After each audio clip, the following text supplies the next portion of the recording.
Lord, we just want to thank you for the gifting of all of those in the council, Lord God. We just pray that you continue just to let your presence in them and their family just be a flow of peace and good decision making. And Lord, we particularly lift up our law enforcement, our first responders and judges. For Lord, you said, blessed are those who maintain justice and constantly do what's right. So Lord, we're crying out for godly wisdom, Christ-like integrity, for physical and emotional protection, for courage and blessing for their families. We pray that they'll become agents of God's hand to resist evil and bring an environment in which heaven's justice can increase. So Lord, we just thank you tonight for just a unified mind to make the decisions to advance our city just in the place of peace and blessing you desire. And we just thank you for it in Jesus' name. I pledge allegiance to the flag of the United States of America and to the republic for which it stands, one nation, under God, indivisible, with liberty and justice for all. Roll call, please.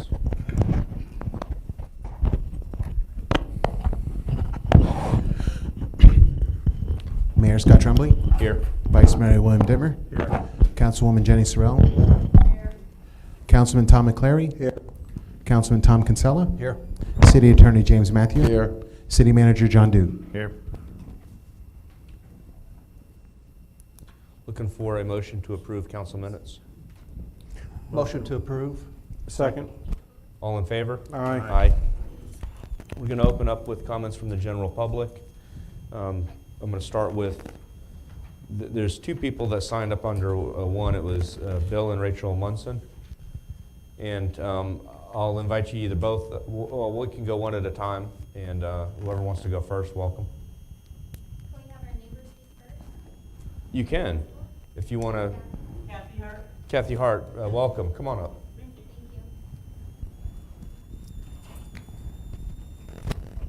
Thank you. Thank you. Just state your name and address, please. It's Kathy Hart, 8211 Hayward Lane. And I brought some pictures for the council. What are the, before we introduce those, what are the pictures of? What's the? So the pictures are of my house and my neighbor's house. We live on the waterfront on Miller's Bayou. And we wanted to address the council regarding a current city ordinance with fences up to the waterfront. I've applied to install a 4-foot fence, and it was Okay. denied because of the current city Okay. ordinance. Okay, so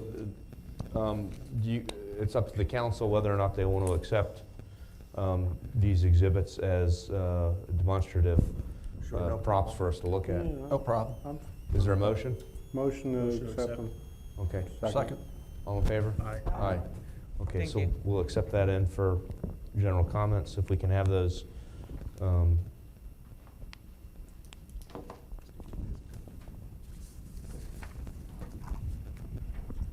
Thank you.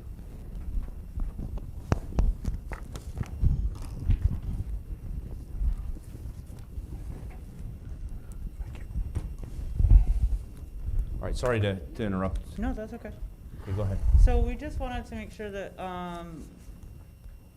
you guys had an understanding exactly of what the houses, the neighboring houses look like. Mine's a single story. My neighbor, Bill and Rachel, they have a 2-story. They're up 13 feet. The city ordinance, they denied my permit that I submitted for a 4-foot white vinyl fence because city ordinance requires see-through, I guess, 15 foot from the waterfront. So we're requesting like a variance of that.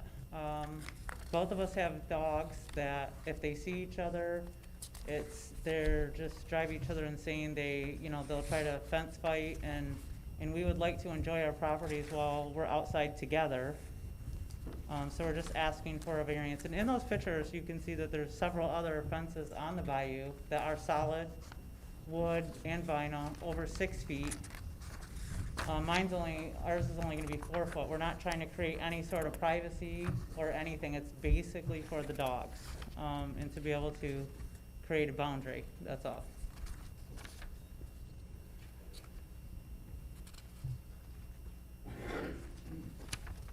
Okay. So that's all I have. Thank you, I appreciate it. Thank you. Any comments from the council? Do we know why this was denied? Because it's not opaque. It's within our code to not have a solid fence. Yeah, so we were requesting that the ordinance be reviewed and a variance, requesting a variance, because both of us would like to have it on our property. And like I said, I'm on a dead end as well, so like the street, I'm on a canal and I back to the bayou. And my neighbors are 2-story, 13 foot, it doesn't in any way impede their view of the bayou. And the neighboring properties beyond them, actually their house is situated further toward the road than the bayou, so it wouldn't impede their view either. So what they're asking you to do is 15 foot from the water line, it needs to be see-through?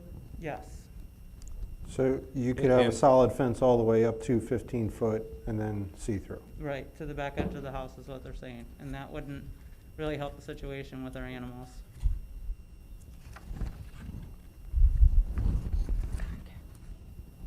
This is more of an animal problem, just because the dogs don't like each other? Well, it's not so much that, I mean, I literally just put over $100,000 into my house, as an upgrade and increasing property values. Right now, there's a raggedy old chain link fence that looks terrible. I don't wanna install another chain link fence, cause they're just terrible looking. We would like to have a solid white fence, 4 foot? just 4 foot, yeah, it's just 4 foot high, that any person in a chair sitting out in their yard lawn chair could see over. It wouldn't impede anyone's view, and it was my understanding that's what the ordinance was put in place for, so it wouldn't impede views. Have you been told about how to go about getting a variance, or the procedure that's required? No, they told me, John had explained to just come here and request that you review the ordinance, which we are requesting, but we're also requesting a variance from the ordinance. Well, perhaps it'd be the better thing to do would be to go through the variance procedure and have it go before the, yes, thank you. Okay, yeah, John didn't explain that was what we would have to do. That would He be said for he the didn't have the variance. authority to do anything with it. It would need to be in front of you. Well, I think that maybe, Dallas, can your department help her out with this? At least filing a variance? Yeah, they can do the application through our, Okay. through our department. The variance ultimately comes back through us, though. Yes, it In does. the end, it has to go through but the there's a Board of process for it. Adjustment. There's a Correct. process Yeah. that has to be done. It has to be recommended. Evidence has to be done.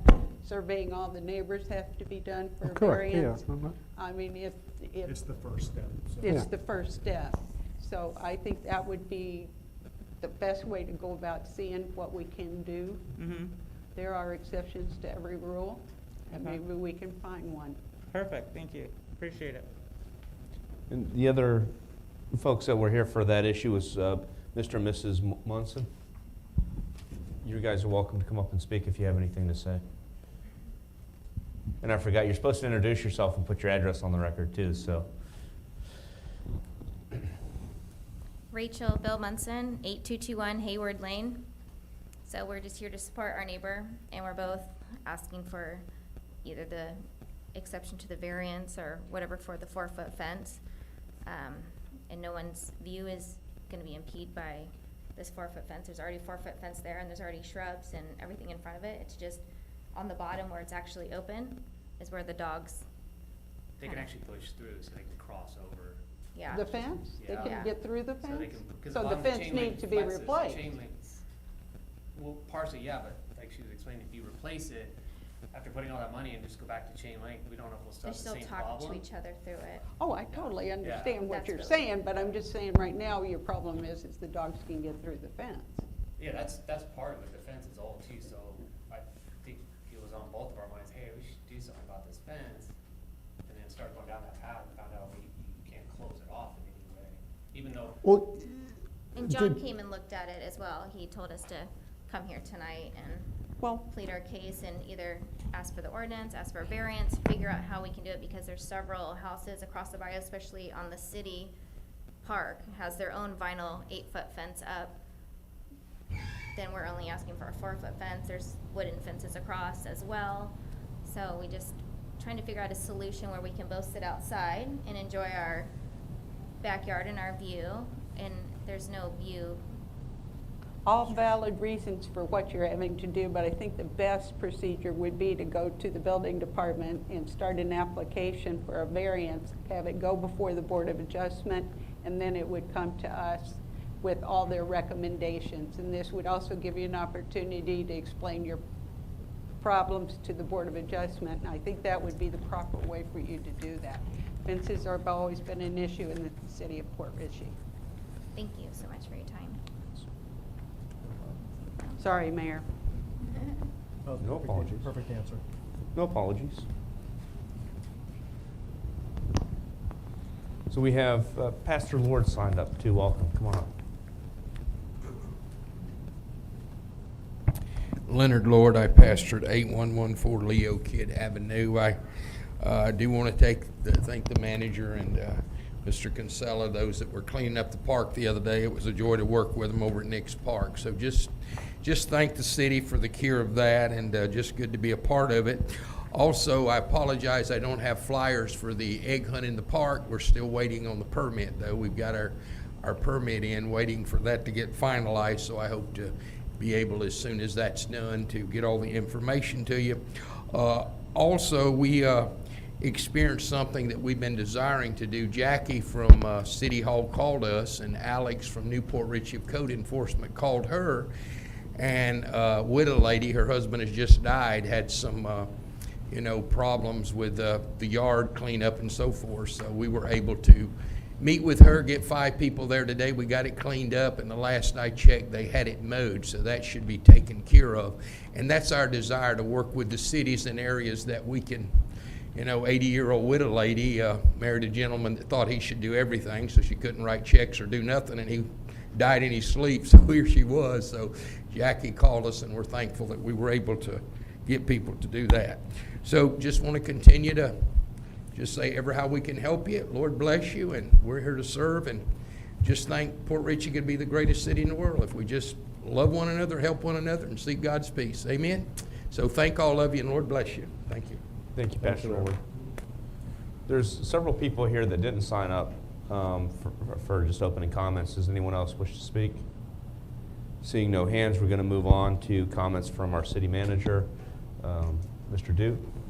Thank you, Mr. Mayor. A number of things. Let me bring you up to date on meetings that have taken place in the last 2 weeks. I met with Richter Engineering for an update on the Coatee and US 19 intersection. They presented 3 possible improvements to the intersection. We are now awaiting engineer estimates on pricing for each of those 3 options. Once I have those, I'll bring those back to you for your consideration. Met with Mr. Sorgen at Gill Dogs yesterday. We discussed some of his ideas for the Coatee River Landing, and discussed at great length private-public partnerships that might be available there. Earlier this week, last week, my staff and the PRM team got together here at City Hall. PRM holds our insurance, and they went through all the various coverages that we have, the various opportunities we have to make claims and how to do that appropriately.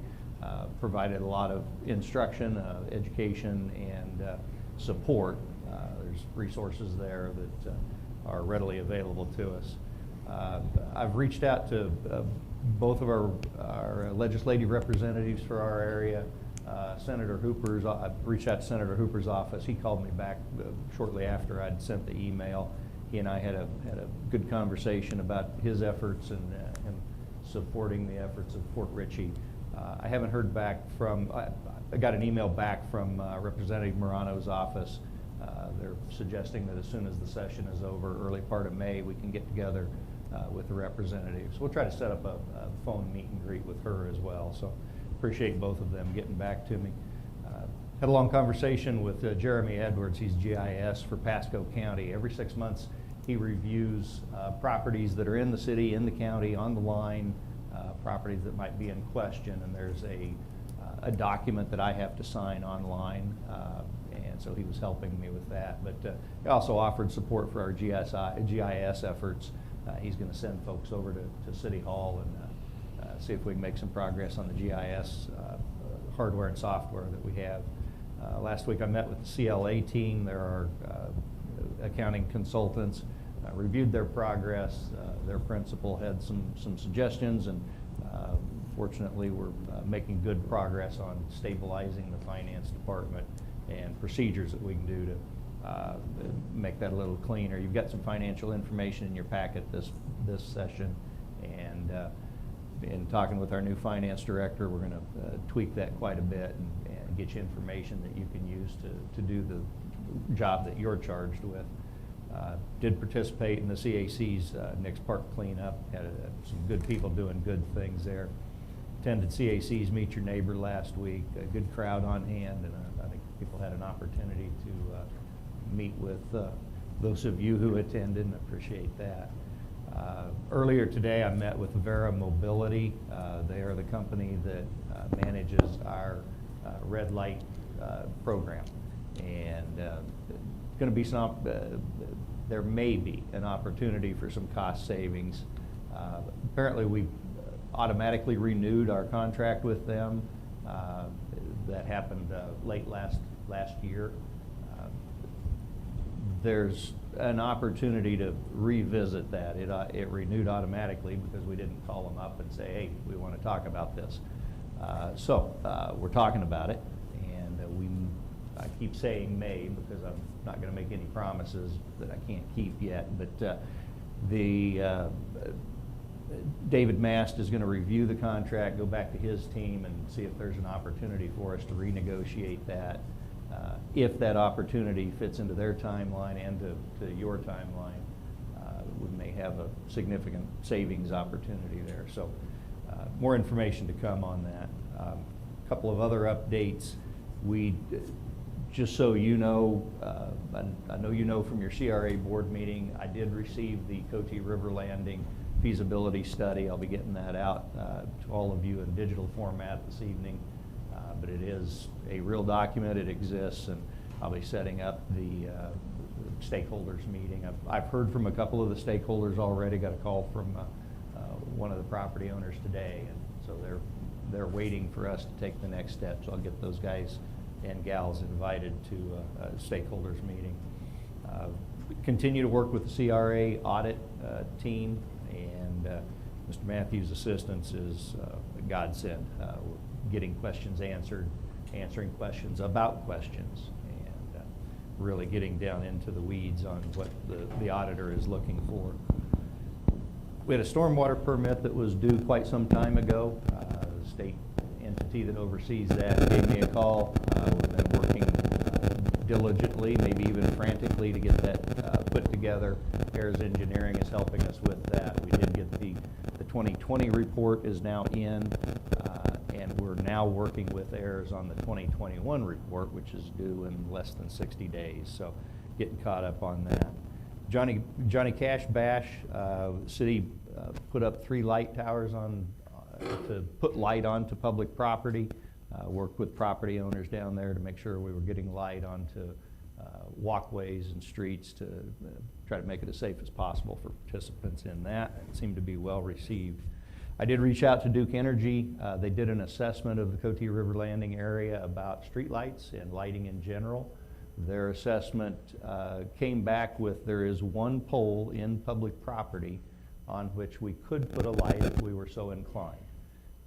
They put together a proposal for that. I got that Friday, so it couldn't go on this meeting's agenda. It will be on your agenda for the next council meeting. I think it's $7 or $8 a month to put that 1 light up. But Duke also had a number of suggestions, both for public and private property. One, cut the trees back from streetlights, and so I've directed our Public Works team to go out and start that on public property.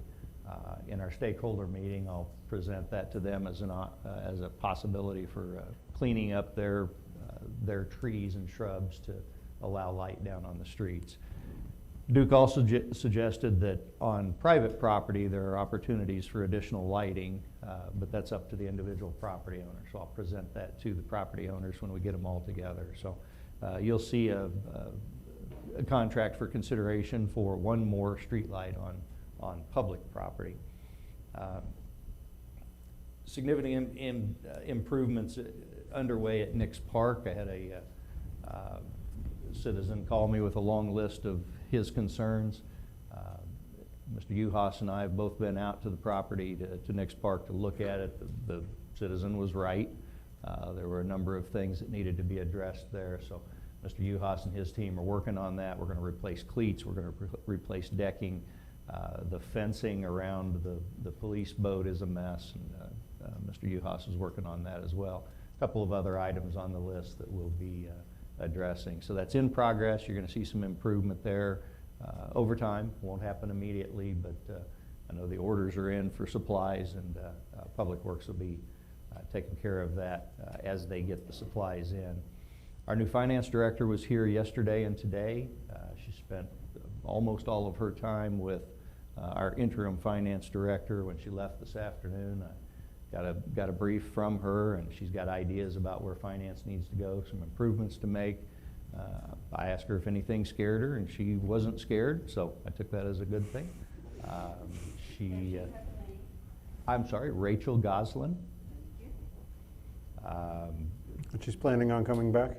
Yes, sir. Okay, good. I asked that specifically. It's always a good sign. I asked that very question. No, I have faith in her experience and history. I had asked CLA to vet her in the interviewing process. One, because I don't speak accounting, and so I wanted to make sure that she was what she actually said she was on paper. CLA's report was glowing, very supportive, not only for her professional capability, but because they know us, they were convinced that Rachel would be a good fit for our culture. She knows small town. She's got significant experience in municipal finance, and that's what I was looking for somebody that could hit the ground running, and she's done that. As Pam and I have visited with her, she's got ideas about how to revamp, reorganize. She's comfortable with our software. I asked her if we need to replace our software, and she said not yet. And so to me, that was a good sign. She's comfortable with what we have, but also has some good ideas about where she wants to take finance in Port Richey. So she got on a plane at 4 o'clock this afternoon. She'll be back full-time on the 22nd of March, and we'll hit the ground running from there. That will begin with budgeting process, and she and I talked about that some. So I'll be getting together with department heads, and we'll start the preliminary budget development processes and keep you in the loop about that. Finally, I wanted to make you aware of an emergency purchase approval that I made. It was over the spending limit, but our generator for our water plant is inspected on a regular basis. We have a contract for that. The inspector came in, did the inspection, and said there's a piece of the generator, the control system, that needs to be replaced. It's in poor shape. If it goes out, your generator doesn't work. Well, as long as the power grid is up, that's not a problem. But when you're out of power, you want to turn your generator on, and if the generator doesn't work, then we don't have water production. That sounded like an emergency to me. So I approved the purchase of the repair. The vendor is the inspection company that we have. Our contract includes that repair work. It was about $13,000. The company is fast-tracking the repair and replacement, but in the full sense of you knowing what I'm doing, I made the call to say that was an emergency. If the grid went down and we needed to turn on the generator, we want to make sure it works. So I'll update you on that as soon as it is completed and the repair is done, but wanted you to know that I'd made that decision without bringing it to you first under the authority I have to make a determination of an emergency purchase. So that's all I have. I stand for your questions. Anything? Where are we on our hurricane preparedness? Since they're moving the dates up on us, I guess we better be ready. Well, let me get to work on that one too. I saw, or had some questions regarding code enforcement. I know you are currently soliciting resumes for code enforcement officials. Is there any anticipated schedule on filling that Soliciting, position? and I know Chief Robinson and Mr. Foss interviewed a couple of candidates. We may have a third candidate to consider. Chief, any updates on that? We interviewed 2 individuals today, the only 2 that had the minimum requirements for the position. And at this point, it was myself, Dallas, and Captain Koch. Both of them seem viable, but we'll have to make a decision as to which one is going to get the position. Is there a time frame that you're targeting, or you're going out? I'd like to get the position filled by the next payroll, which is the same day that our finance director starts, which would be the 22nd. 22nd of March, okay. Not at this time. Okay. I think that's all the comments from city manager. We're going to move on to comments from the council here. I'm going to start with Mr. Kinsella, since we're already down that way. Do you have anything? Last week, the Citizens Advisory Committee had a Meet Your Neighbor, which was last Wednesday going forward. They plan on having a Meet Your Neighbor the first Wednesday of every month, and they're going to be rotating at various locations throughout the city at various businesses. So going forward, you'll see again, if you keep it on your calendar, the first Wednesday of every month. Also, what the Citizens Advisory Committee will be doing is the third Saturday of every month. They're going to have a clean up area. The next one is going to be at Waterfront Park, which is on April the 17th, 9 o'clock. Again, getting more of the community involved and concentrating on our parks.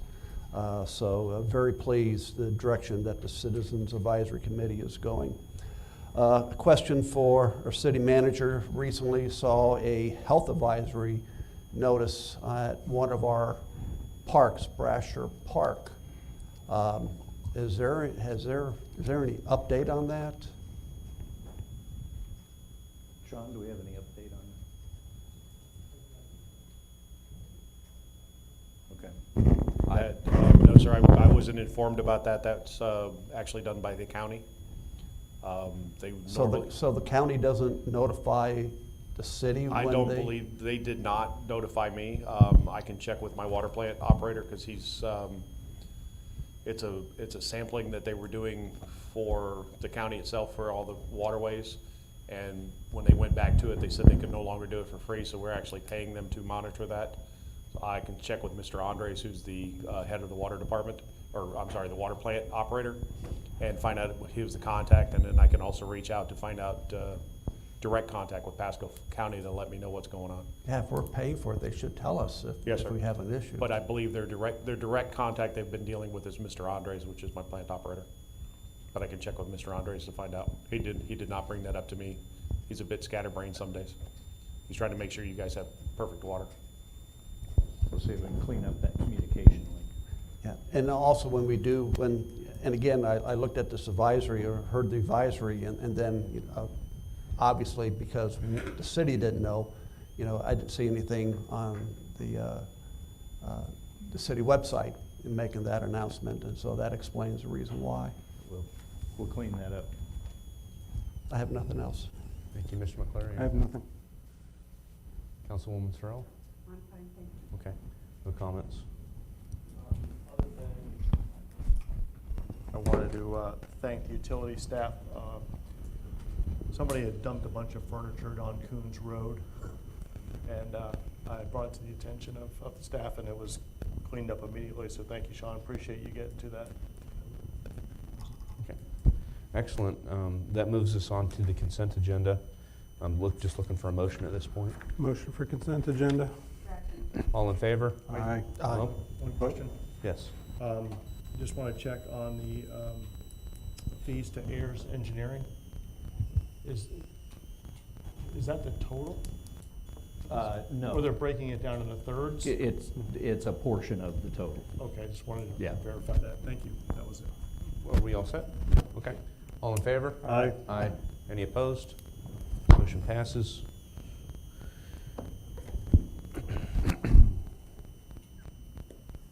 We're moving on to council business. The first is going to be, item is going to be department head reports, and I'm going to pass that to John Duke for introduction to Thank you, Mr. Mayor. different departments. Start with Dallas Fawcett Building. Okay, for the month of February, we did 56 inspections, had 33 new permits submitted. We got projects coming in, information on the Cody River development for the villas. They've submitted architectural and the civil plans.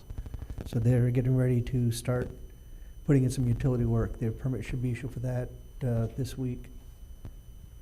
Siesta Lane, we're still dealing with that issue. The city manager brought up Cody River, gave you the update. And we've had some inquiries for some additional duplexes to be located on Queener Drive. There's, I believe, 8 lots that they're trying to combine and put new homes on those. But that for zoning is the same thing. The demolition, the Cody River Villas, we're still working with League of Cities on getting some delinquent BTRs paid. Thank you, Mr. Uhas.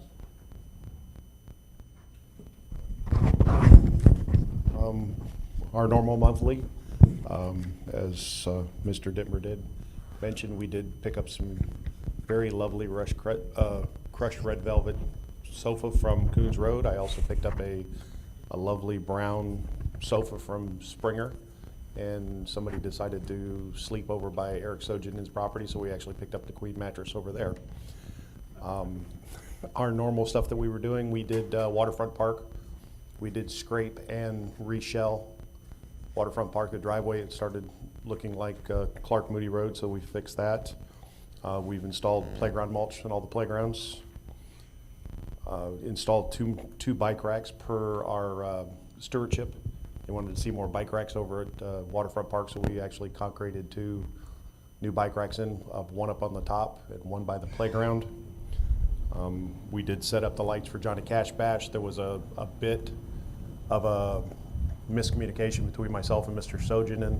He wanted them on Friday, Saturday, and Sunday. I knew for Saturday was the bash, so we actually went ahead and did it on Saturday and Sunday for him. I've heard thank yous for them. And we're maintaining the city. And right now, knock on wood, we're low on manpower, but we're making sure that we're doing it. We actually put in per request on Sunglow. There are young lady requested beware of duck signs, which I don't know what beware of duck signs are, but we did install 2 duck signs as what are on Washington are now on Sunglow. And the couple that were here earlier on for Hayward modified the signs for them because they reported that there were 33 cars that went down and made the turnaround on Hayward Lane.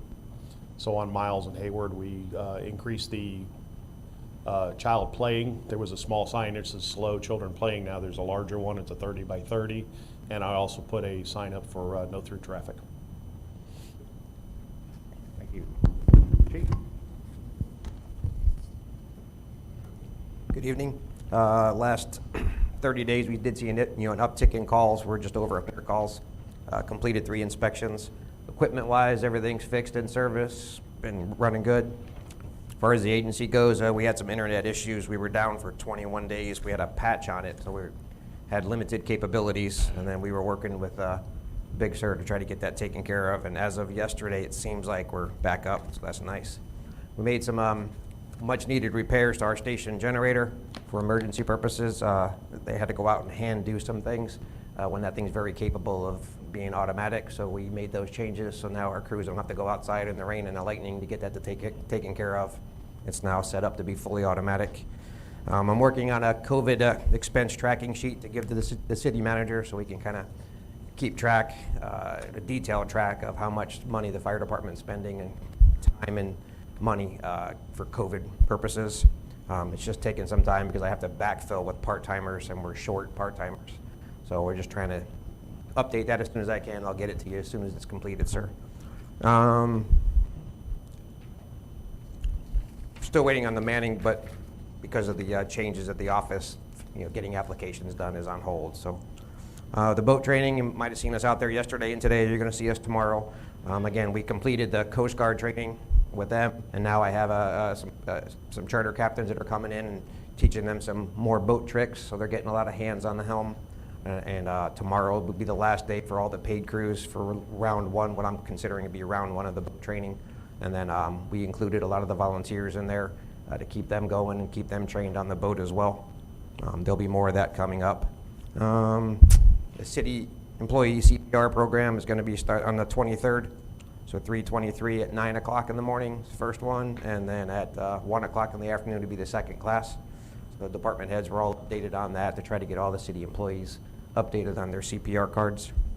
And we've had a few random meetings with Pasco Fire Rescue about different topics, but other than that, fire department's standing well. Thank you, Chief. Chief Robinson. Oh, I do have one more thing. I wanted to thank our volunteers.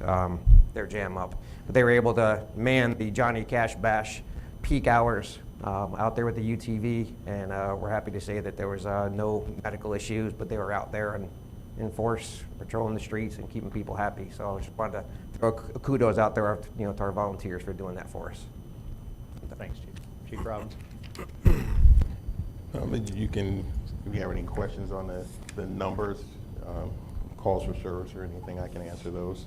As far as our monthly report, in order to facilitate the transition with the new CAD system, I know that some of our dispatchers were having a little bit of problems getting acclimated to it, so made arrangements with Pasco County Sheriff's Office to have them spend like 4 hours with their dispatchers at their facility to familiarize themselves more with the workings of the new system, and it seems to have been a positive result. They are definitely more comfortable with the CAD system. I decided to partner with a company called Copline in looking towards also wellness and safety. It's an international law enforcement hotline. It's a nonprofit, but it's staffed by retired law enforcement officers that would be more, can understand what current law enforcement officers might be going through. So it's a hotline for them to reach out if they don't want to talk to anyone within the agency about anything that they may be going through. So they also send out some flyers and some literature which are distributed to the officers, so they have that in case it is a situation that they want to keep to themselves and or maybe speak with someone else that could relate to what they may be going through. So it's just also a wellness thing that I wanted to make sure was available to the men and women of the agency. The renovations of the communication center were started last week, and it was completed one day early, actually on the 3rd. So now Thursday, Pasco County's 911 and a company called Relay that will reinstall our obviously 911 system and a recording system will be in Thursday to do that. So we should be transitioned back over hopefully by the end of the week. You guys are welcome to come and look at it. It's not complete, but whenever it is, we'll let you know and you can come in and take a look at it. We'll have some before and after pictures for the council meeting when that's done. We sent 2 additional officers to attend CIT training. As I mentioned before, we're rotating that between the Pasco County Sheriff's Office and Hernando County Sheriff's Office. They opposite month, so we can send 2. So the first 2 we sent to Pasco counties, and this last 2 we sent to Hernando counties. So, as I said, by the end of the year, we should have all of our officers CIT trained. And we had 2 officers that attended FTO training at Hernando County this past week. They both graduated. Well, technically they graduated. One of the participants in the class, not one of our guys, wound up testing positive for COVID. So there were some precautions. They did finish the class, but there was no graduation, so I couldn't go and attend as a representative. And I also announced the date for the promotional exam for the sergeant's exam, which will be the 22nd of this month. So once we administer that exam, we'll decide who's going to get promoted to sergeant and fill that vacancy that we've had. And that's where, and that's it. Thank you, Chief. Mr. Clerk. Our record destruction is still underway with all our department heads. We're still looking for the first week of May. This will be a mass destruction. Chief Robinson and I have been working together, and the other department heads. We should probably by next council meeting, if not the following, begin a city hall surplus with some old electronic equipment, old battery backups, monitors, printers that are just out of service and out of date. We'll be presenting them to council for review for surplus.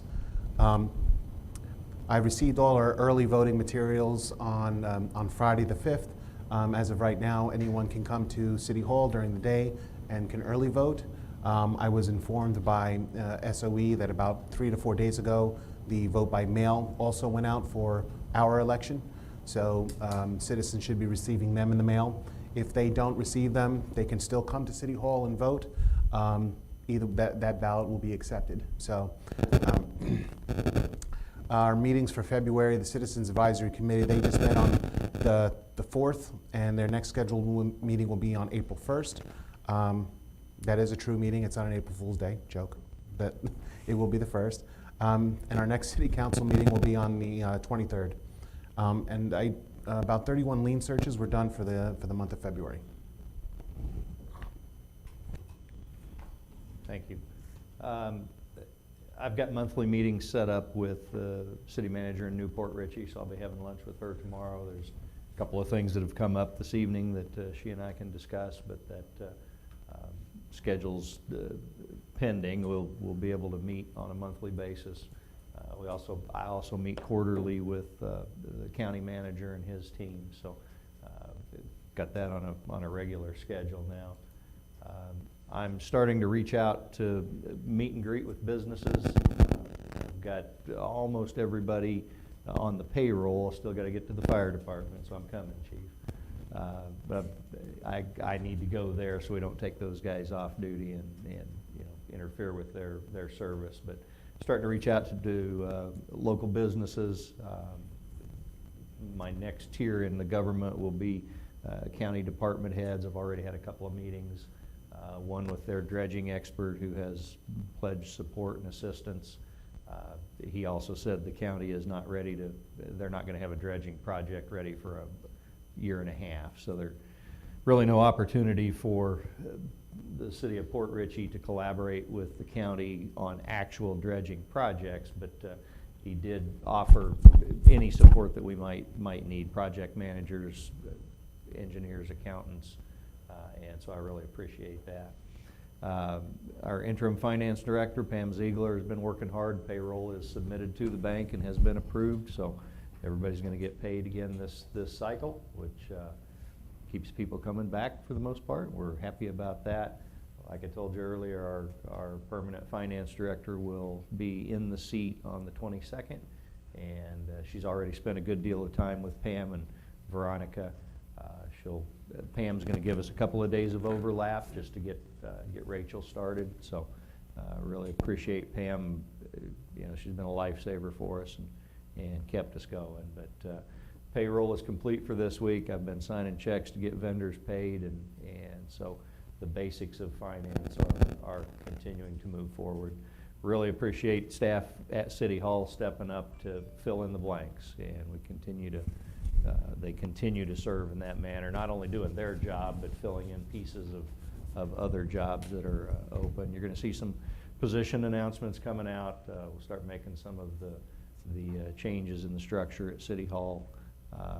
That's going to have some, we've got a couple of positions open now, and so we'll be getting those position descriptions posted and hire some folks to fill in the gaps where we have them.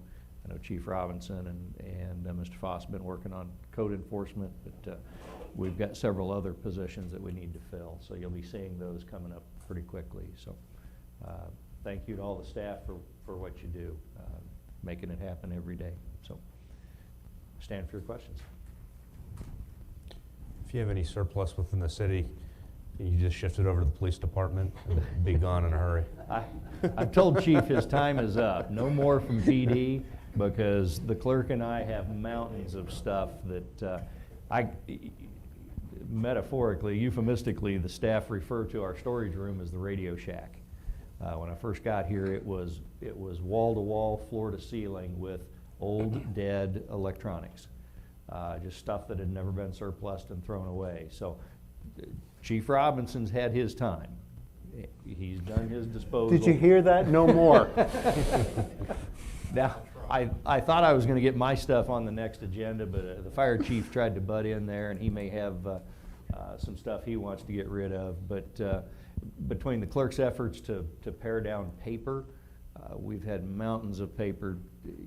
I mean, it was stacked, literally stacked to the ceiling, on top of file cabinets and everywhere. So we've got a lot of work to do, but just in the clerk and others' efforts in the storage room, you know, miles of cords and cables that we're never going to use. And so we've disposed of what we can, and what has to come to you. I promise I'm not going to bring anything that is not legally required. If I have the authority to throw it away, I'm throwing it away. But there are some things that have to come to you first, and so those will come to you. We'll get the fire chief stuff on the next agenda, and then several agendas after that, you're going to see electronics and dead furniture and other things that have been sitting here for I don't know how long, but they've got to go. And we'll get some breathing room, so you're going to see that coming. Apparently, there's some crushed red velvet couches too that are. Yeah, those are going in my office. Oh. I like the crushed red velvet. The other question that I was going to direct to you, Mr. Duda, was more of a finance question, but right now we have our own auditor auditing the annual budget. Is that what's going on? There's two processes going on. Okay. We have an audit company that is prepared to start the audit process for the 2020, the past year's budget. That's an annual process. You've seen them every year, and they're ready. Our contract auditor, our contract accountant, CLA is the firm's name. Kim is the person. She is finishing up the reconciliations for November, December. Should be done within the next week or so. Once that's completed, then the audit firm can come in and begin the work that they need to do. So, Okay, so we're getting ready for the next part of the audit process. yes, sir. Okay, that's all that I had. I have one more question. In fact, it was asked at the meet and greet. The city, once upon a time, probably about a couple of years ago, had where they offered the citizens an opportunity to bring old electronics, since you already touched on it, where they could drop it off at a dumpster that was here at the city. Is there any plans on doing this again? There's discussion that will lead to a plan. Yes, sir. And not only that, but a couple of other pickup kinds of things that I know Port Richie has done in the past. So we'll get that put together. So working on it. Don't have a date certain. I think that closes department head reports if there's nothing further. Okay, go ahead. Police Chief Robertson, on the noise complaints, there were 3 of them, residential or commercial? Residential All of and them? commercial. And commercial?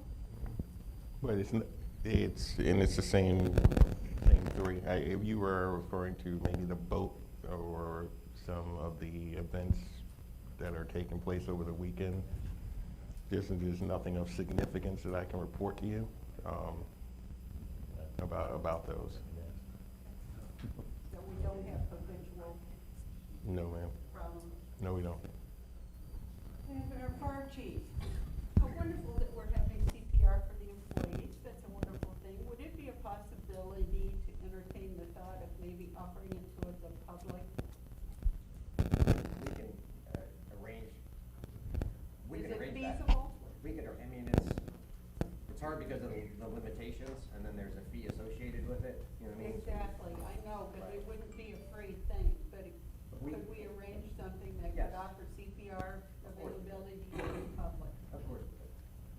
like. I don't want to take full credit for that. It was Mr. Yohas that brought up the idea of making sure that all the citizens, all the city employees were up to date. So I don't want to take full credit for that. I'll get the job done, but he was the one that recognized the need for it. But yeah, we can do Excellent. that. Congratulations. Mr. Uhas, are we still having debris pickups on a regular basis? Do we have a date so that the people that are cleaning up their yards now in the winter can put their stuff out? Yes, ma'am, it's still, it's been the same as it is. It's always the first week of the month. The determination. Full week? Yes, ma'am. And this week was this week was actually extra because of equipment malfunction that's actually sitting at CAT being repaired. Our grapple bucket on our loader, the loader itself had to be repaired, so they were actually doing it with the backhoe, which was a little bit slower. The larger piles that they normally pick up at the grapple bucket, they didn't pick up. So I also informed Ms. Wise that put it on the website, and also inform anybody that calls in that because of equipment malfunction that we will pick them up. So I've actually spoken to a couple of citizens that have called me week or the first, and so right now I'm actually going to put it into the first Monday of the month. First Monday? Yes, ma'am. The flyers that everybody received is the first week of the month, so we're actually going to put it into the actual first week versus a Wednesday, which might be a first. We'd start on Monday, and of course we have people that, as soon as we pick it up, they're already dumping stuff. But we're going to put it in as the first Monday of the month, and we'll do the week. Usually we complete it within 3 days. Oh, it's a wonderful benefit, so we're grateful that utilities does do that. That's all I have, thank you. All right, excellent. I think that closes out item 3. I'd like to move on to item 4, which was a discussion of appeal of demolition for 5812 Siesta Lane. This is a continuation from, I think, last meeting where we had, Mr. McCleary was virtual, the 3 of us were here, and then we were missing Vice Mayor Dittmer. And I wanted to see if there was anyone here for that issue from either the general public or the party that was appealing. And I wanted to know before we go any further if our fine police chief would just look in the vestibule and just poke your head out and make sure there's nobody here for that particular issue. Sound the halls, as they say. Yes. I'm not being facetious, No, yeah, that's what I'm saying. Make it on the record. Sound the halls. Right? Sound the halls for any parties involved. I Sure. got it.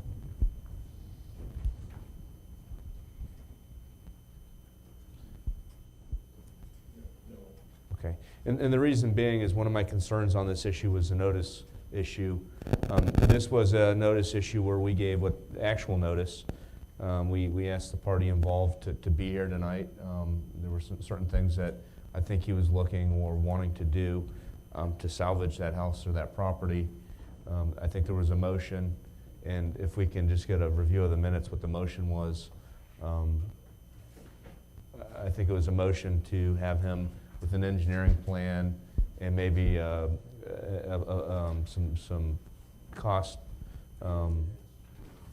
or I guess you would say estimates. Cost to fix. estimates related Right. to the engineer. Right. Yeah, it was a 2-week time frame, an engineer's report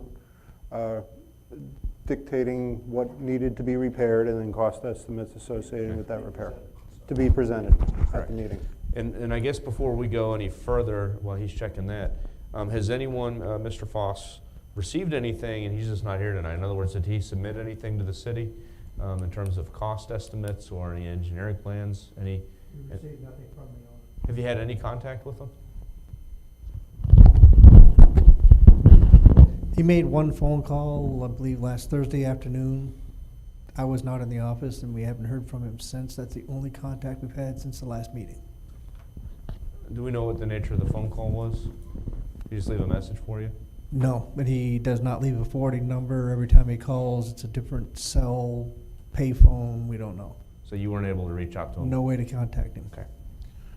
Mr. Mayor, the motion reads, a motion is made to grant the homeowner a 2-week extension with the condition that the applicant provides a signed and sealed engineer's report outlining what needs to be done to make the home habitable and proposals from certified contractors outlining the costs. Okay. And, well, I can tell the council that one of my concerns is we're coming into hurricane season, you have a roof that doesn't sound like it's secure. I really don't want his roof blowing off because it's not secure and damaging other people's property or endangering other people. So that's one of the concerns I have coming into that type of season.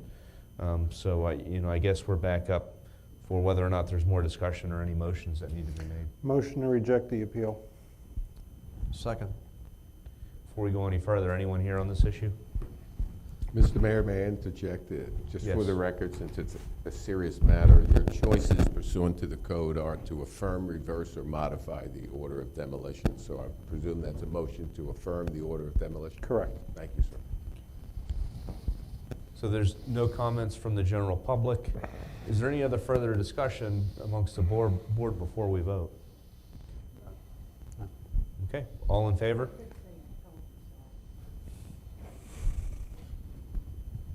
All in favor? Aye. Any opposed? Motion passes. We're going to move on to discussion of adopting a City of Port Richie fertilizer ordinance. I'm going to pass that over to Mr. Dute for just introductory purposes. Thank you, Mr. Mayor. This comes to us by way of our friends at the EPA. It's a pass-through to the state. It's attached to our stormwater permit process. And with the good guidance of legal counsel, staff doesn't bring the law to you, but I'm here to convince you that you need the law, and then you can direct me and legal counsel to come up with that law and bring it back. In my conversations with the state about this and our stormwater permit, I asked if there were any options. They basically said your options are to adopt the law or to fight with the EPA, and it'll hold up your stormwater permit. So I would like to convince you that we need to adopt the model fertilizer ordinance. I can provide a copy of that model to you. The basics are: don't put fertilizer down during a storm watch or warning. Don't put fertilizer down 30 days before or after you've put sod down, and don't put fertilizer within 10 feet of the water. But if you direct me, I will bring that draft ordinance to you. Mr. Matthew and I will put that together. We do have the draft model. It's the state's, the DEP's model ordinance, and we would ask you to adopt that. But procedurally, I have to convince you that you need it, so you tell me to bring it to you. A motion to adopt the fertilizer ordinance. Second. Any need for any discussion? I know most of the fertilizer company that does my house already abides by the EPA requirements, so we're really not going above and beyond something that everyone doesn't do already, or at least every commercial entity. Right. look at- You don't have the ordinance in front of you. Yeah. The procedure is that if you direct staff to bring you an ordinance, it will be on your agenda next council meeting for consideration for first reading. Yeah, let me just make, you're not passing it, it's a little easier than that. And once the DEP determines a certain level of stormwater issues, it triggers the fact that there's a state statute, it's called the Model Ordinance Statute, is where it's said it means, because that means the DEP comes out with this model ordinance and it keeps changing, okay? So we now are bound to pass this. You have no choice. Now, the model ordinance is the minimum. You can do more, okay? So what Mr. Dude is saying, we have to do this. And so unless you tell me otherwise, since there's a certain urgency, since it's been sitting around for a while, I'm gonna bring you for first reading the model ordinance, and I'll bring you a copy. You'll see it right out. There's other choices. You can make it stricter. But this is as little as you could do, so you'll pass the model ordinance, which would be the least you can do. If for some reason you want to do more, you could do more. But basically, what it says is, as Councilman McClary said, anybody that's a contractor in the area has to take a course for like 4 hours or something, and I presume they all do. If there's a tropical storm warning or a hurricane warning or watch, you cannot put fertilizer down, and for 30 days after the tropical storm or the hurricane, you cannot use fertilizer within 10 feet of a seawall. Outside of that, it's pretty much all it says. Does that help at all? So we're going to bring you back. We're going to bring that back to you. Yeah, I'll have it ready for you next time, and I'll also show you the actual model that comes out of the state. You can see it. I'm just going to make it as innocuous as possible. If you want to add stuff to it, you can make it more stringent if you want. So here's the question of the night on this issue. Do we need a motion, or can we just? I just need a consensus to bring it back. The rule is I can't just bring an ordinance to you, and Mr. Dude's saying, hey, look, You convince us, Mr. Dude. Yes. Thank you. Thank you. Thank you. With that, I think that'll close out the that issue. We're going to move on to topic 6, or item 6, which is discussion of speeding concerns on Old Post and Bay Boulevard. And I believe this is a continuation where we were looking for more information. I see that there's looks like an old study in here, so I wanted to pass that over to Mr. Dute for introduction, or police chief. I'm not sure which direction, but I'll start with you, Mr. Dute. But as you directed staff, the traffic studies are in your packet for your consideration. I did visit with Chief Robinson. The equipment that we discussed is on order, and so as soon as that comes in, we'll get that up and provide more information for you. Okay. So we can open for discussion, but I was going to suggest moving this down the road. I know that that our city's in the process of getting some more data for us, which we can utilize for discussion purposes. So I was going to see if we could potentially move this until that's been completed, or if you guys want to discuss now.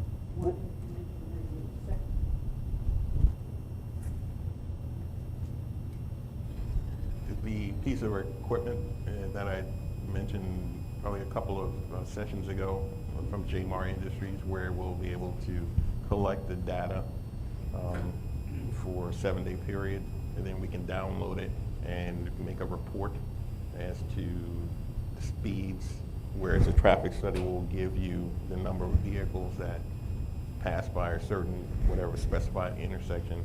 This will be able to give you the speeds of those vehicles, the time of day, and things of that nature, so that you'll have more information and data, so that you can make a decision on what you like to do within the areas.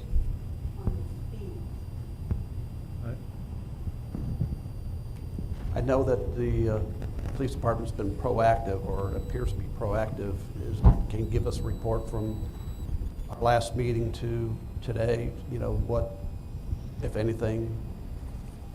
I know that you had asked if we could do the comparison between over the last 2 years, and I provide that, it's in your packet.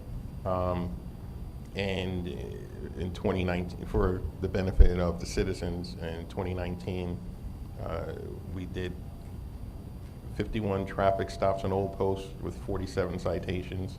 And in 2020, that number increased to 129 traffic stops and 149 citations. For Bay Boulevard in 2019, we did 69 traffic stops, 79 citations. And in 2020, we did 63 traffic stops and 107 citations. Those totals equal, for 2019, 120 stops, 126 citations. In 2020, it was 192 stops and 256 citations. And the totals for both 2019 and 2020 is 312 stops for 382 citations. Now, a figure what I would like to see is those citations that are being issued. What are the ones that are for actual speeding? What's for careless, reckless driving, as opposed to no seatbelt, headlight out, or so forth? More of a that type. You know, what the complaints that we've been receiving. You know, I'd like to see what what that looks like. Well, I have to check with Captain Koch to see if the Capella system has that capability. With the new CAD system, we can do that. I'm not sure the old CAD system is capable of pulling that data in that specific. Yeah, I would like to see going forward. Yes. Trying to pull it out, I could see some problems. But honestly, being proactive going forward, that really would like to see those figures.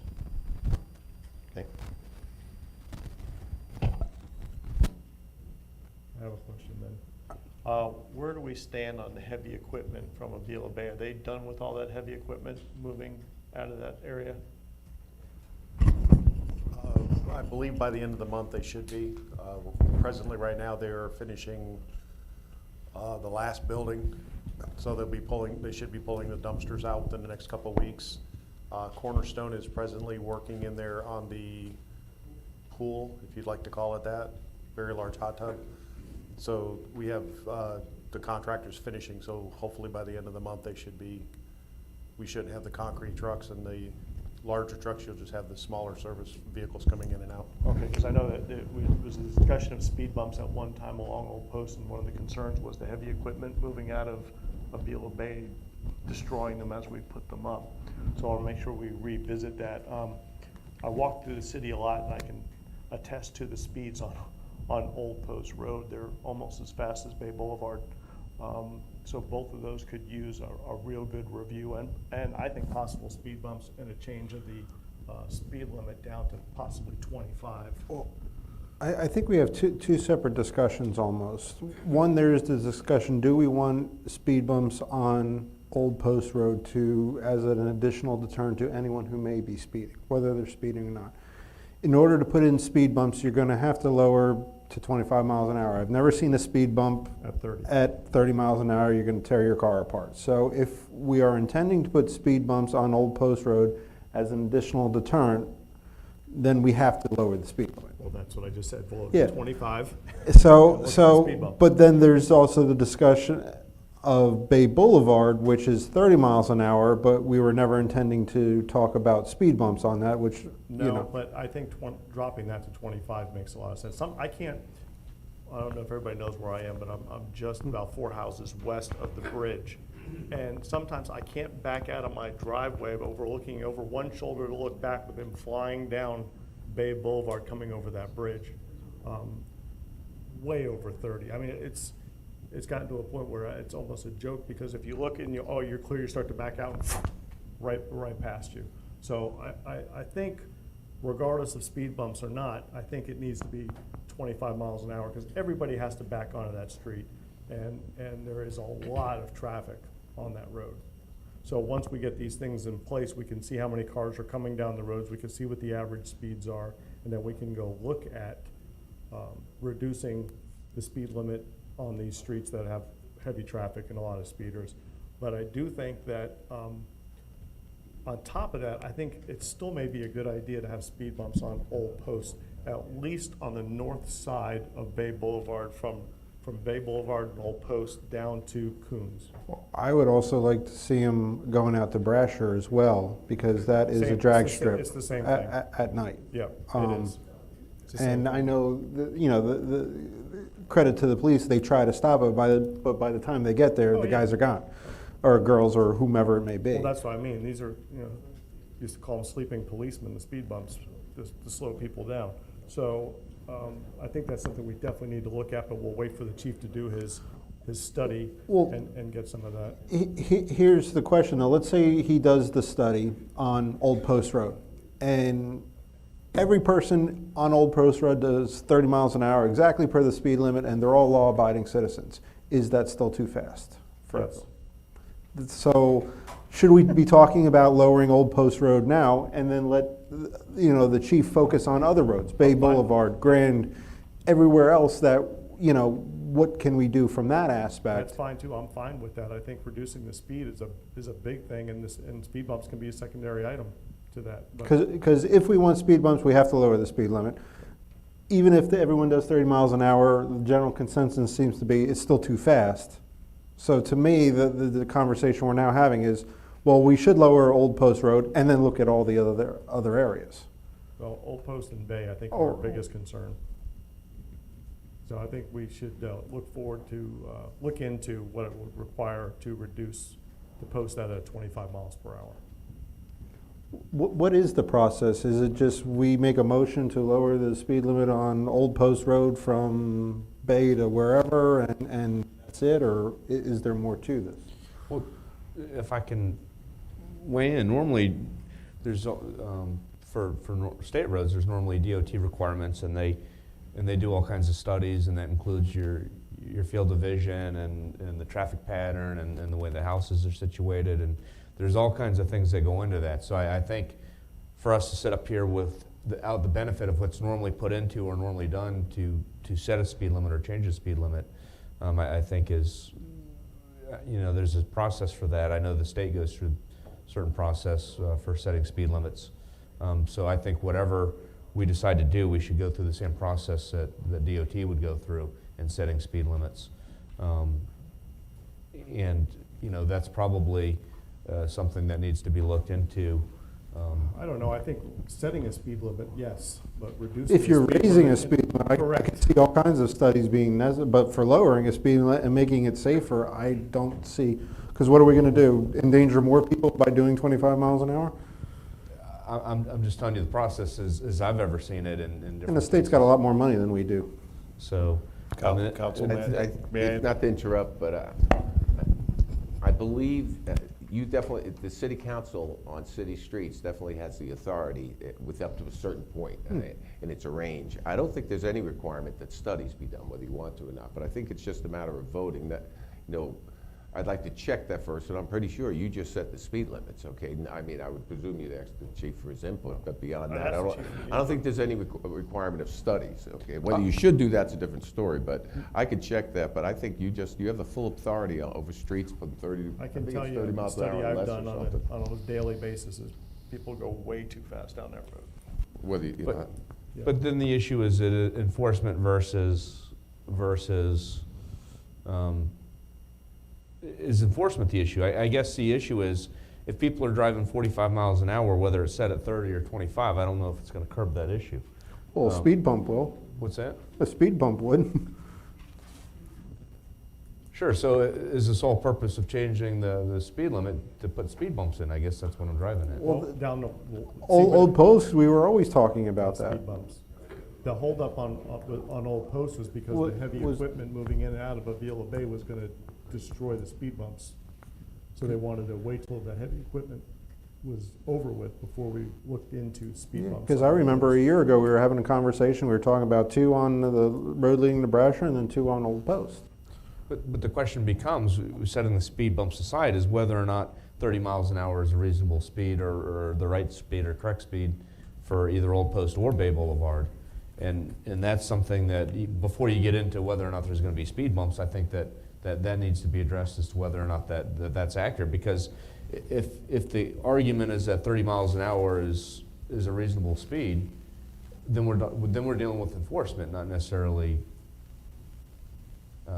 what the speed limit should be. So I guess then the question is, why are we having him do any tests, whether he's, It's irrelevant. though. the test that he would be doing then is then irrelevant. Well, it would still be relevant because you're still talking about No, the test he's doing now is testing is he properly enforcing the speed limit on those roads? That's his test that he's doing. Because if everyone's coming in at 45 miles an hour, the cops aren't there enough, there's not enough enforcement, that's the problem. Sure, and that's one of the reasons. to put it out there. But the assumption is 25 miles an hour, everyone was talking about doing speed bumps, you have to do 25 miles an hour to do speed bumps. Or you're gonna be paying a lot of axles and everything else on the road. So, we were always talking initially, Old Post Road, too many people are going too fast, whether it's 30 miles an hour, 25 miles an hour, and speed bumps was a sleeping police solution for those 2 roads. So if we want the sleeping police solution for those 2 roads, then you have to go to 25 miles an hour. Just talking about Old Post right now. Bay Boulevard, I can see your point. Is 25, is 30 the correct thing? That may be a different discussion. And Old Post is broken up into 2. I don't necessarily believe that 30 miles an hour is a wrong speed for Old Post when you talk about between Old Post, where the corner Bay Boulevard is, across Quest and all the way down to the waterfront overlay No, district. that's why I said on the So- north side. Right.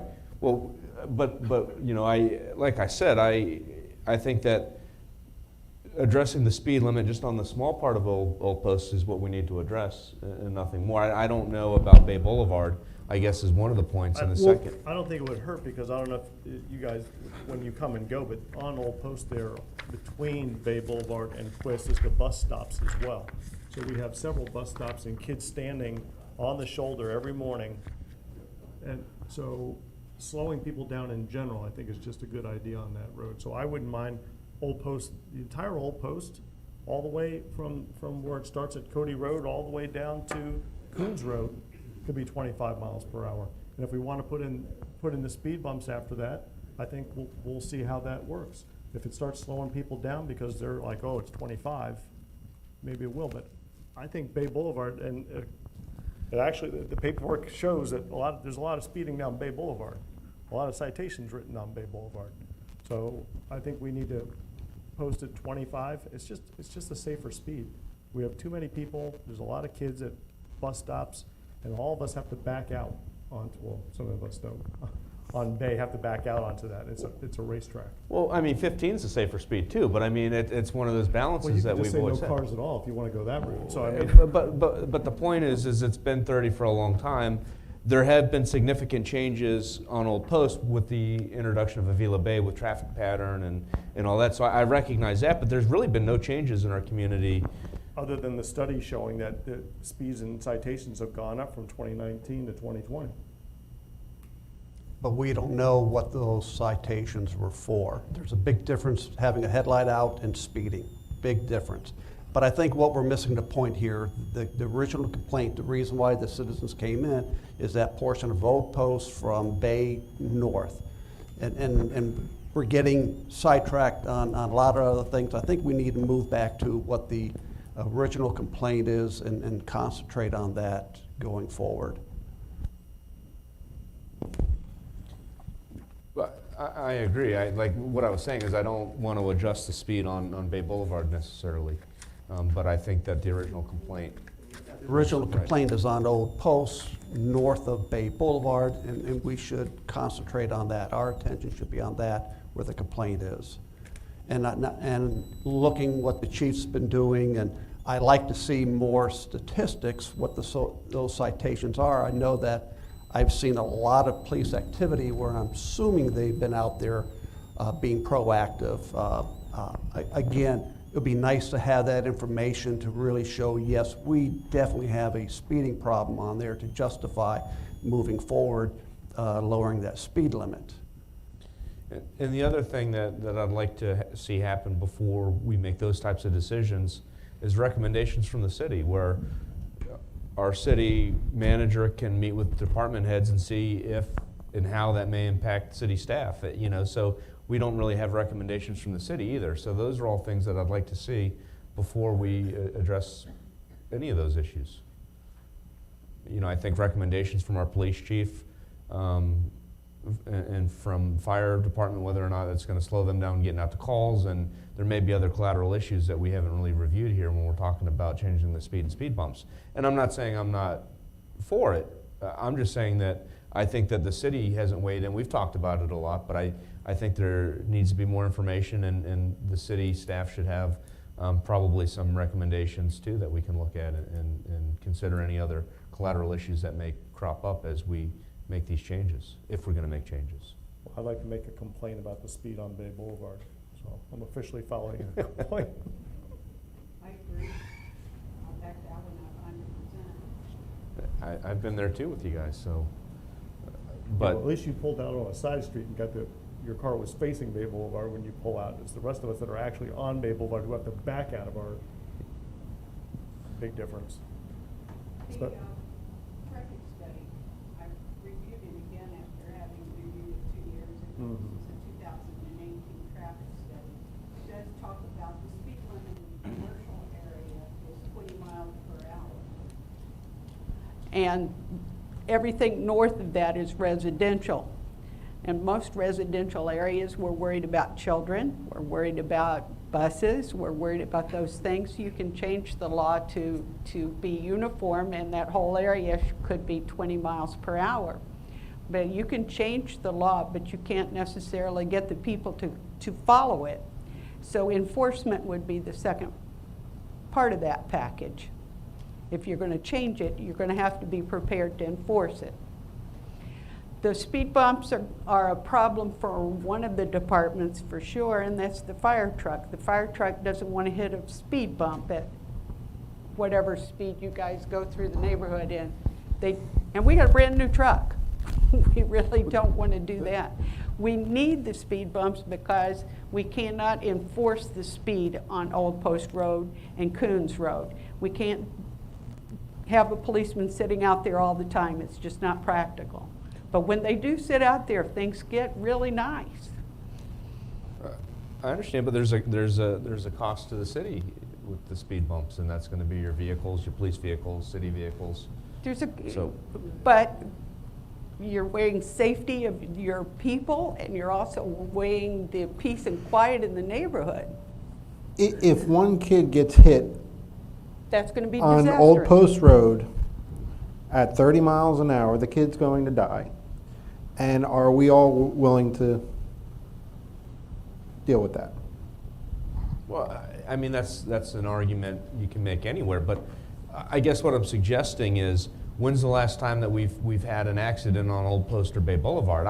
I haven't seen any issues There's with a traffic that. There's a study traffic in study here. that says all kinds of accidents. There are Bay. quite a few. Yeah, With, tons of them. with pedestrian on vehicle, I guess is what I was driving at, because Yeah, with pedestrian quite a vehicle bit. or with We've got vehicles. bicycle There's and not many pedestrian bicycles, in they're here. mostly on 19, but there's a ton of accidents on Bay Boulevard according to the traffic study. yeah, but that's Bay, you're talking Bay and 19, or are you talking Bay No, I'm and- talking Bay all the way down. Actually, there's people hitting There's a 5-year things in crash study in Harbor there. Islands and all kinds of. Okay, well,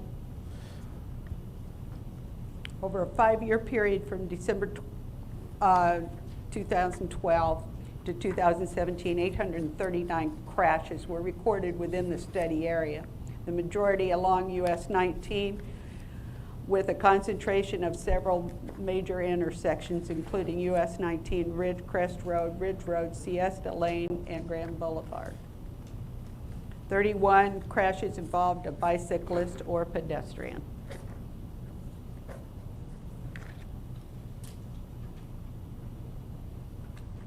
And that area is going to get worse. It's going to. As long as we're going to develop and we're going to grow in this area, we've got 2 or 3 more projects that could come up that's going to add more traffic to Bay Boulevard and probably increase the traffic coming down Old Post. If we have to do the Richie Road extension in order to help alleviate that, we've got to take that into consideration also. It's pretty enlightening when you read a lot of this. The Richie Road extension is only going to be a one-way, or Well, recommended only. per to be a this one-way. It'll still recommendation, help. per Yeah. this Yeah, recommendation. that's actually in my old business, Richie Road. It's part of the traffic study that was done there, the remember. Richie Road extension. But there were a couple other recommendations in here, which I am surprised, but the city hasn't taken on a couple of those. There's some directional signage that could be posted even in the commercial area that would make it clear to people where they're going. And even on Old Post Road, you could be telling them how to get to the north and the south of 19 might help direct some of the traffic at that intersection of Bay and Old Post. But I think the biggest problem that I see is the speeding, and we've got to address something or at least lay a foundation so that we can do something about it later. And if we do that, we've got to be prepared to enforce it. Because if you don't enforce it, people aren't going to pay a bit of attention to it. Well, then how about we move to put this on the agenda to, I don't know if we can make a motion on that about the speed limit, but to look at that, review it, have PD review it, fire everybody who needs to look at it, bring it back at the next meeting about reducing the speed on both Old Post Road and Bay Boulevard. I think it should be a two-phase. One, look at the speed limits, and then look at speed bumps Speed bumps as well. as well. And I think the speed bumps really only apply on the north side Correct. of Bay Boulevard. North side of Bay Boulevard at Old Post and Coons. Well, until we get a red light at Bay and Old Post, we need them on Bay Boulevard because they don't pay a darn bit of attention to that four-way stop. I think if we bring it back, I'm with Mr. Kinsella that we should really address the one specific area and kind of focus on that area and work down from there. I think changing traffic pattern amongst all that at the same time. We're not changing a traffic pattern. The speed. I know that. on You've Bay got to lay a Boulevard, foundation for what's going to I happen in think the it's- future. I think there's one sign that has a speed limit on Bay Boulevard. Yeah, it's in front of the apartments. I know, I'm a speeder. I have to pay attention. We can bring it back as far as I'm concerned. Now, I I'd like do to know- make a decision on that. That the police department was out there yesterday, and somebody was on the megaphone in their car telling people to slow down and to stop at the stop sign and telling them not to do rolling stops. I don't know, maybe it was a resident, but I'm assuming it was police department that was out there yesterday. Somebody out megaphoning everybody, telling everybody to slow down. I would say no. That wouldn't be us, because we would be giving citations or at least stopping vehicles rather than doing it in that manner. The warnings would be person to person, You were saying that was a concerned citizen possibly? possibly. They were loud.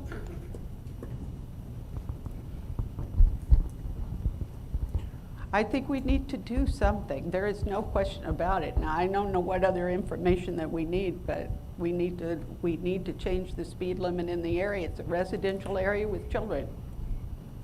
And most of those are 25. I think for clarity, so now we're just talking about Old Post Road north of Bay Boulevard,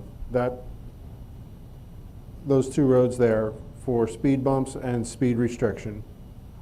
I say speed restriction on Old Post for its entirety. Exactly. I'm saying Bay Boulevard reduction to 25 in its entirety, and the speed bumps is a secondary thing after that on the north side from Bay Boulevard north to Coons, and possibly on Coons.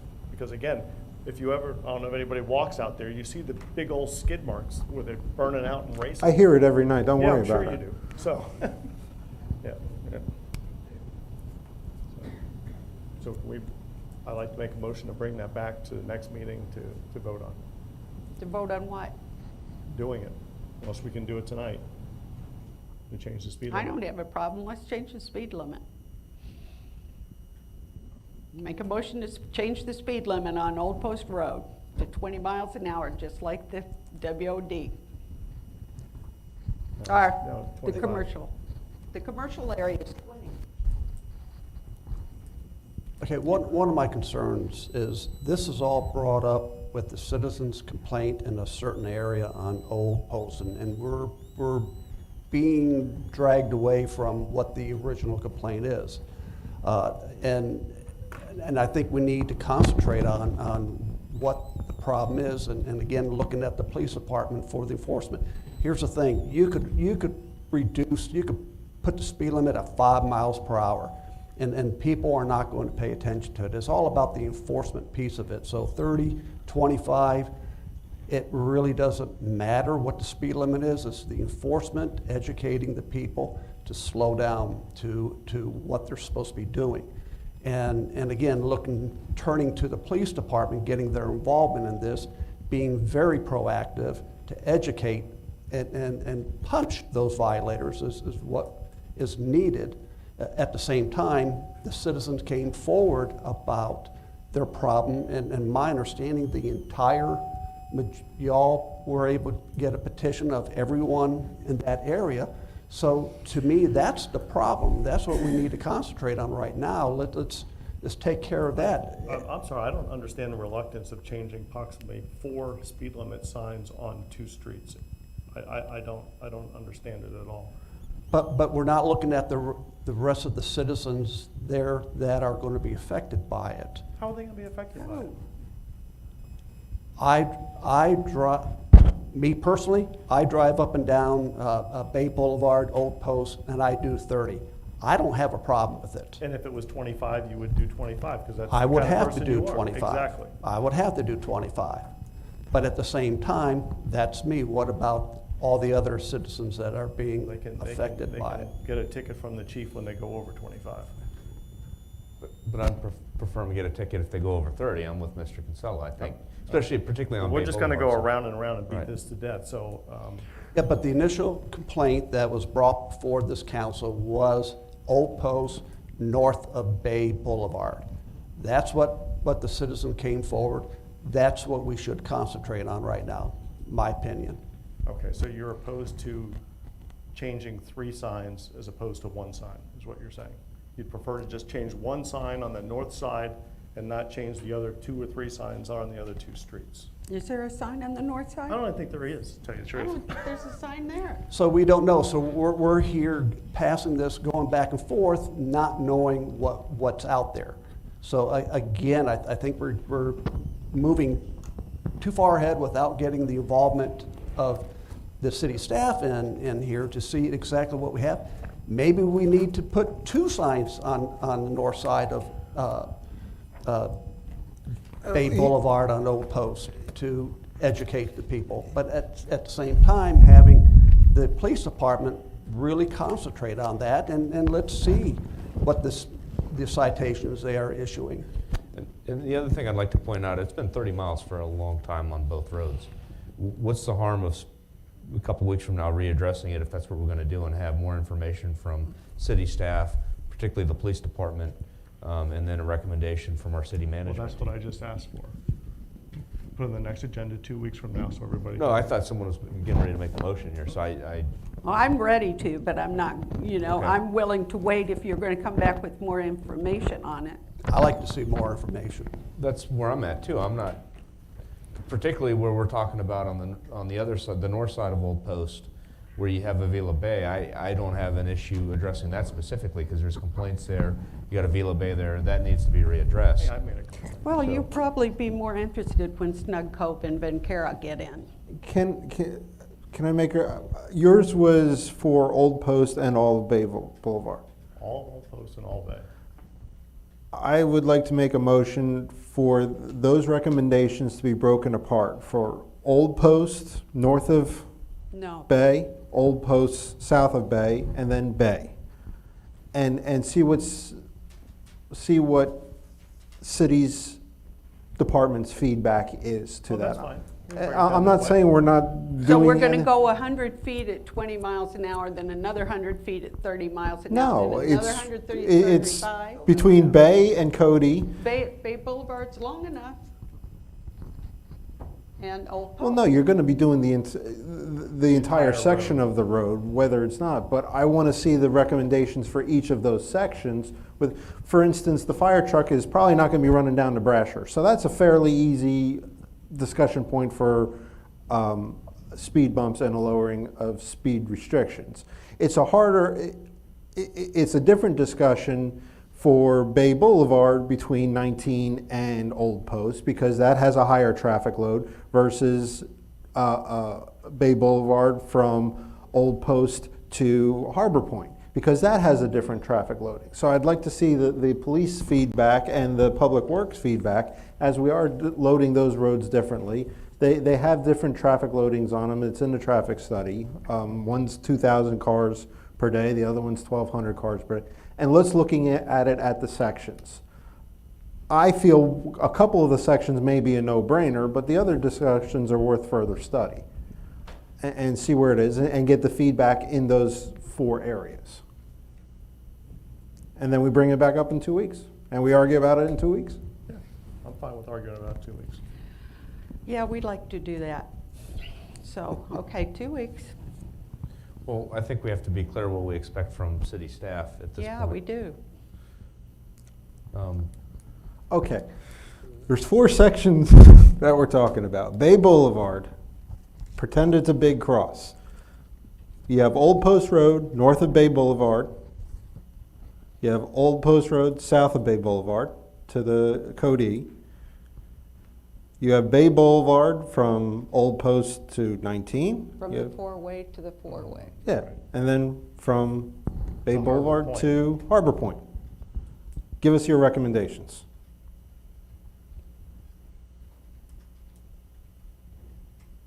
Will do. Thank you. All right, so does that close that out for this evening? I hope It so. does. Okay. We're going to wait another 2 weeks. Yep. We're on to Item 7, which is the presentation of mutual aid agreement. Mr. Mayor, we have a citizen who, Okay. We didn't have any motions to do anything, but you guys are welcome to come up and speak. Ms. Rogers, welcome. if you bring another road into this, we're putting you back. Pat Rogers, 4838 Sunset Boulevard. We've had speed bumps down on Pierce, Sunset, Fisher, and Limestone for approximately 20 years. You could get input from the fire department, the police department on how it is travel-wise for them, but it's made a big difference to us with the kind of traffic we get. Also, it was my understanding, unless I missed something over the years, that we only had 2 speed limits in Port Richey, and that was either 20 or 30. And at Bay Boulevard and Washington were 30, and everything else was 20. So either I missed something, because in our neighborhood it's 20. I just wanted to know. So what you're saying is it already might be to 20 miles an hour? It should be, as On far as Old my, Post. as On my Old Post. understanding of what we had here. But like I said, I missed a few years with my husband's illness, so I don't know if anything changed. I don't know if we have a sign on Old Post. But that was my understanding, that those were our 2 we? speed limits for the city. Okay. 30? And, It's by the fountain, isn't it? But a little, is it over that way, Sean? but, you know, I drive over She's those still speed speaking. bumps, I drive over those speed bumps all the time, and my truck will go over it at 20 without a problem unless I've got stuff in the back, you know? But there are a lot of people who, when they come to them, they almost stop. Little cars, big cars. So it's really slowed our neighborhood down. And we have, you know, pedestrians, children, animals, bicycles constantly around that area. Yes, ma'am. Thank you. Come on up, Mrs. Sher.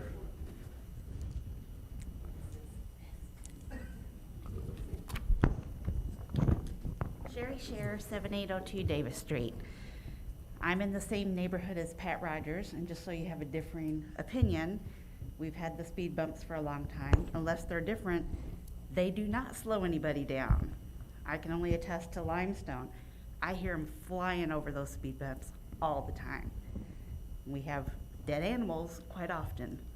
So to me, speed bumps only slow down the police and the fire truck. None of which I want to slow down if they're coming to my house. Thank you. What I'm hearing is we have quite a list of roads for your new toy once you get it in. It'll be busy. So any other comments from the general public? Not seeing any hands. I wanted to move on to item 7 at this point, which is a presentation of the mutual aid agreement with Pasco County Sheriff's Office and the City of Port Richey Police Department. I'm going to pass that to Mr. Duke to pass to wherever it needs to go. Pass it off to the police chief. It's Okay. repetition. I know legal's reviewed it. Okay. Anything you want to add, Jim? Motion to approve the mutual aid agreement. That's good. It's the exact same one, been in effect for like 25 years, not one word I change. was gonna say, it doesn't change. Second. All in favor? Aye. Any opposed? Moving on to More stuff. Police Department surplus of equipment, which is kind of the staple of our Is this the last one? council business. Yes, for the police I wanted to pass that off to Mr. Dude and/or the police chief for that item. You've been down this road before. You've got the information in your packet. The chief's doing a great job of getting rid of junk. Would request your approval. Motion to approve the police department surplus equipment. Second. All in favor? Aye. Any opposed? That closes out council business. That motion passes. We'll move on to old business, and I'll start with Vice Mayor at this time. The only old business I was gonna review was the Richie Road extension, which is something that's still in the works, so that's all I had. Okay. For old business, I'm going to make a brief comment, just more of I probably should have gone into general comments on this. I received a phone call from the Suncoast Times, or Suncoast newspaper. They wanted an update kind of on the COVID status within the city. and they had some questions, and basically what I told them is that that we're status quo in terms of following governor's orders that have come out. As those have changed, they've been passed down to the county, and then we followed all the mandates that have been passed down. So I just let them know that we've continued to follow any of the mandates that we have. But other than that, we've pretty much opened up parks and so on and so forth. And that the other difference, I guess, from before COVID is that we have some additional expenses between manpower, cleaning parks, cleaning bathrooms, and equipment for the fire department. I know that they spend money on cleaning and sanitation because of COVID. So I pointed those issues out during the interview. So I just wanted to let the council know and the general public know that the newspaper just wanted an update. They called me and I gave them some information that we've discussed in the past and where we're at now. So with that, I was going to pass on old business. Having reviewed the old traffic study, there is some recommendations for signage in this particular thing and helping people get to where they want to go as far as directions and to the lights and things. It was recommended 2 years ago. Can we look into possibly putting that signage up so that people know which direction to go in that area and how to get to the red light of their desire so they can go north or south? Yes, ma'am. Thank you. I'm good. Thanks. Thank you. She stole my thunder. The other item was, I know we were discussing, just following up again on the cleaning of the restrooms and all of that for the COVID. Just touch point, any issues, you were maintaining it, no further concerns, or? We are maintaining it. I've actually had to back down my Parks and Rec crew because of the bleach purchasing through Fastenal, which is a 4%. We are actually using 13% bleach. They started mixing it a little heavy, and my Parks and Rec people basically became nose blind to bleach. The problem being is that it started to eat the bolts on the toilets, the paper towel holders. So we've gone through and repaired a lot of those, replaced. When they updated City Hall with the automated, for the hands-free stuff, that gave us a surplus, less money coming out for the city. So we've been replacing those. Right now, the biggest thing we have is vandalization. Then that follows up. I know we are closing the parks. The vandalization, where is that coming during the day, or I know we have? A lot of it's during the day. We have non-residents that like to come in and decide to, to make houses in some of our areas. They have done some damage at Waterfront. We've repaired. My staff has noticed that we have had transients that came in and basically plug into the outside electrical outlets to charge their battery packs, their phones. We have eliminated that by turning off the outside power. Okay. Thank you. I have nothing. All right, very well. I believe that concludes old business. Looking for a motion. Motion to adjourn. Second. All in favor? Aye. Aye.